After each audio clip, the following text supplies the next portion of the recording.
Hello students, welcome to my YouTube channel. आज हम class +2 physics की फर्स्ट यूनिट में से इलेक्ट्रोस्टैटिक्स में से एक न्यूमेरिकल लेकर आए हैं। तो देखते हैं आज का न्यूमेरिकल क्वेश्चन है हमारे पास।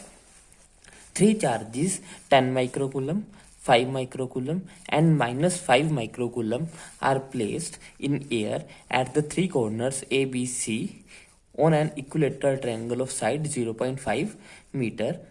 Find the resultant force experience by the charge at A के ऊपर जो रिजल्टेंट फोर्स होगा वो हमें जो है वो फाइंड आउट करना है। हमें हमारे पास 3 चार्जेस जो है वो इक्विलेटरल ट्रायंगल के जो वर्टिसेस है, कॉर्नर है, वहां पे जो है वो रखे हुए हैं। ए के ऊपर जो टोटल फोर्स लगेगी, टोटल फोर्स जो ए एक्सपीरियंस करेगा वो जो है वो हमें बतानी है। तो पहले डायग्राम बना लेते हैं। हमारे पास जो है वो एक इक्विलेटरल ट्रायंगल गिवन है जिसकी साइड हमें गिवन है 0.1 मीटर। कॉर्नर्स हैं इसके ए, बी, सी और ए कॉर्नर पे रखा हुआ चार्ज है 10 माइक्रो कूलम। बी पे जो है वो हमारा +5 माइक्रो कूलम और सी पे जो है वो -5 माइक्रो कूलम चार्ज जो है वो रखा गया है। अब हमें जो है वो ए के ऊपर जो टोटल फोर्स लगेगा वो हमें बताना है। तो ए के ऊपर किस किस के द्वारा फोर्स लगेगा, तो ए के ऊपर बी भी फोर्स एक्सर्ट करेगा और ए के ऊपर सी भी फोर्स एक्सर्ट करेगा।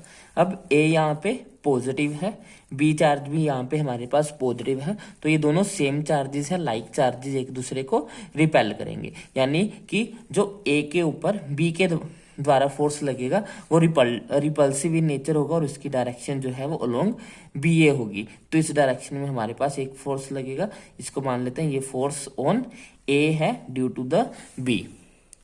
उसके बाद ए के ऊपर सी भी फोर्स लगाएगा। अब यहाँ पे ए के ऊपर जो चार्ज है वो पॉजिटिव है और सी के ऊपर जो चार्ज है वो हमारा नेगेटिव है। तो ये अपोजिट चार्जेस है, अपोजिट चार्जेस एक दूसरे को अट्रैक्ट करेंगे। तो ये जो है वो नीचे की तरफ इसका फोर्स जो है वो लॉन्ग AC लगेगा, तो फोर्स जो है वो नीचे की तरफ आएगा। तो ये मान लेते हैं हमारा फोर्स है on A due to the C। तो ये दो फोर्सेस आ गए हमारे पास। अब इनकी पहले तो वैल्यूज निकाल लेते हैं हम।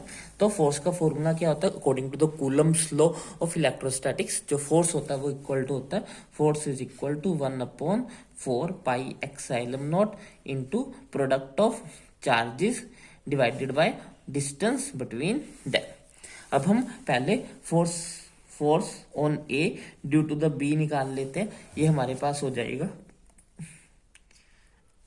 1/4 पाई एप्सिलॉन नॉट की वैल्यू होती है 9 इंटू 10⁹ इंटू Q1 चार्ज कितना है, ये है हमारे पास 10 माइक्रोकूलम 10⁻⁻6 इंटू Q2 है हमारे पास 5 माइक्रोकूलम, ये हो गया 5 इंटू 10⁻⁻6 डिवाइडेड बाय आर का स्क्वायर, इनके बीच का डिस्टेंस जो कि इनकी साइड है। साइड कितनी थी, आर हमारे पास हो जाएगा 0.1, तो आर की वैल्यू हो जाएगी हमारे पास 0.1 इसका स्क्वायर। इसको सोल्व कर लेते हैं तो हमारे पास आ जाएगा 9 इंटू, पहले मल्टीप्लाई कर लेते हैं इन सबको।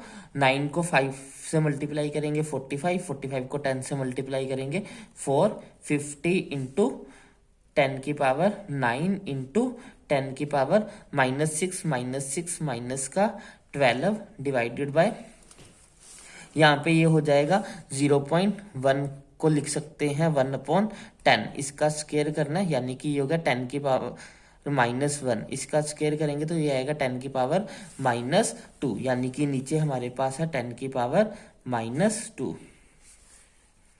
-2 ऊपर जाके जो है वो +2 हो जाएगा। ये हो जाएगा हमारे पास 10⁻9 इंटू 10⁻12 इंटू 10⁻2। अब 9 + 2 11 में से 12 माइनस कर देंगे तो बच जाएगा -1 के साथ 1 0 कट जाएगी तो हमारे पास आ जाएगा 45 न्यूटन। फोर्स आ जाएगा, फोर्स ऑन ए बी आ जाएगा 45 न्यूटन। अब क्योंकि हमारा पास इक्विलेटरल ट्रायंगल है और चार्जेस यहाँ पे भी सेम ही रखे हुए हैं, यहाँ पे भी 10 और 5 थे, यहाँ पे भी जो है वो 10 और 5 है, और डिस्टेंस भी दोनों के बीच में सेम है, यानी कि दोनों फोर्सेस बराबर आएंगे। तो सिमिलरली हम कह सकते हैं कि the force on A due to the C is also 5 newton. अगर आप निकालना चाहो तो आप निकाल सकते हो, अदरवाइज हम ये कह सकते हैं क्योंकि दोनों फोर्सेस जो है वो सेम चार्जेस के बीच, दोनों चार्जेस जो है वो सेम है और दोनों के बीच का डिस्टेंस भी सेम है, तो हमारा जो है वो फोर्स भी 100% जो है वो सेम ही आएगा। तो ये हमारे पास आ गया फोर्स। अब हमें जो है वो इनका रिजल्टेंट निकालना है, टोटल नेट फोर्स निकालना है। अब क्योंकि एक फोर्स इस डायरेक्शन में लग रहा है और एक फोर्स इस डायरेक्शन में लग रहा है, तो हमें जो है वो इनका रिजल्टेंट निकालना पड़ेगा। तो अगर हम इनका रिजल्टेंट देखें तो अगर इस वाले को हम जो है वो रिजोल्व करेंगे तो ये हमारा हो जाएगा, नहीं तो सीधा हम यहाँ पे फोर्स लगा देते हैं। रिजल्टेंट का फॉर्मूला, इनके बीच का एंगल जो है वो कितना हो जाएगा, ये पूरी लाइन 180 डिग्री की है और इक्विलेटरल होने के कारण ये 60 डिग्री है, तो ये एंगल जो है वो हमारे पास 120 आ जाएगा। तो दोनों फोर्सेस के बीच का एंगल हमें पता है, तो रिजल्टेंट फोर्स का जो है वो फॉर्मूला लगाएंगे। रिजल्टेंट का फॉर्मूला होता है हमारे पास √A² plus B² plus 2AB cos of theta. अब यहाँ पे हमें जो है वो नेट फोर्स निकालना है, उसके लिए एक फोर्स क्या हो जाएगा, एक फोर्स है हमारे पास 45 का स्क्वायर प्लस सेकंड फोर्स भी है 45 का स्क्वायर प्लस 2 इंटू ए की वैल्यू 45, बी की वैल्यू 45 और हमारा कोस थीटा कितना हो गया हमारे पास 120, यानी cos 120 is equal to the minus half, तो इसकी वैल्यू हो जाएगी माइनस हाफ, हाफ से हाफ कट जाएगा, ये हमारा हो जाएगा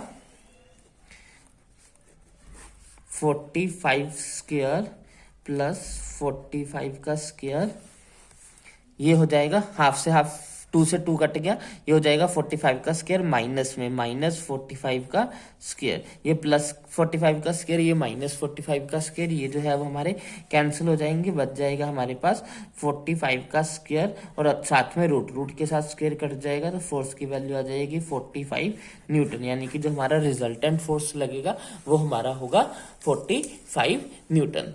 आई होप आपको ये क्वेश्चन जो है अच्छे समझ में आया होगा। अगर आपको कोई भी डाउट हो तो मुझे कमेंट सेक्शन में लिख सकते हो। अगर आपको वीडियो अच्छी लगे तो इसको लाइक करें, शेयर करें और चैनल को सब्सक्राइब करें। Thanks for watching, bye bye, take care.